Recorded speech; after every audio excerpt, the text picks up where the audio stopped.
Telugu Desam party ఎంపీలు secret ఓటింగ్లో సుదర్శన్ రెడ్డికి ఓటు వేయాలన్నారు ఉండవల్లి అరుణ్ కుమార్. ఉపరాష్ట్రపతి ఎన్నికపై కీలక వ్యాఖ్యలు చేశారు. సీఎం చంద్రబాబులా ఇప్పటి వరకు ప్రధాని మోదీని ఎవరూ విమర్శించలేదని, వచ్చిన అవకాశాన్ని చంద్రబాబు సద్వినియోగం చేసుకోవాలన్నారు. తనను ఓడించిన కూటమి అభ్యర్థికి జగన్ ఎందుకు మద్దతు తెలుపుతున్నారో అర్థం కావడం లేదన్నారు ఉండవల్లి. ఒక ప్రాంతీయ పార్టీకి చెందినటువంటి వ్యక్తి, 3 సార్లు ముఖ్యమంత్రి చేసినటువంటి వ్యక్తి, బీజేపీ పట్ల వాళ్ళకున్నటువంటి మసీదులు కూలగొట్టే పార్టీ ఇదని అన్నటువంటి వ్యక్తి కూడా ఒక చంద్రబాబు నాయుడు గారే. ఈవేళ ఈ అవకాశం వచ్చింది. ఈ అవకాశం కూడా మీరు చేస్తున్నది to safeguard the interest of the country. కాబట్టి చంద్రబాబు నాయుడు గారి పార్టీ కూడా చేయొచ్చు. ఇక జగన్మోహన్ రెడ్డి గారి పార్టీ అయితే అది ఎలా వేస్తుందో నాకు అర్థం అవట్లే. మరి ప్రకటించినట్టు పేపర్లో చూశాను.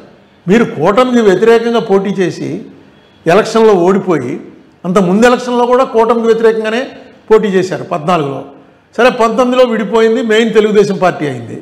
24లో కూటమి బీజేపీ, జనసేన, టీడీపీ కలిపి పోటీ చేసి మిమ్మల్ని ఓడిస్తే మీరు ఆ బీజేపీ అభ్యర్థికి ఏ కారణం మీద ఓటేస్తానంటున్నారు? నాకు అర్థం అలా.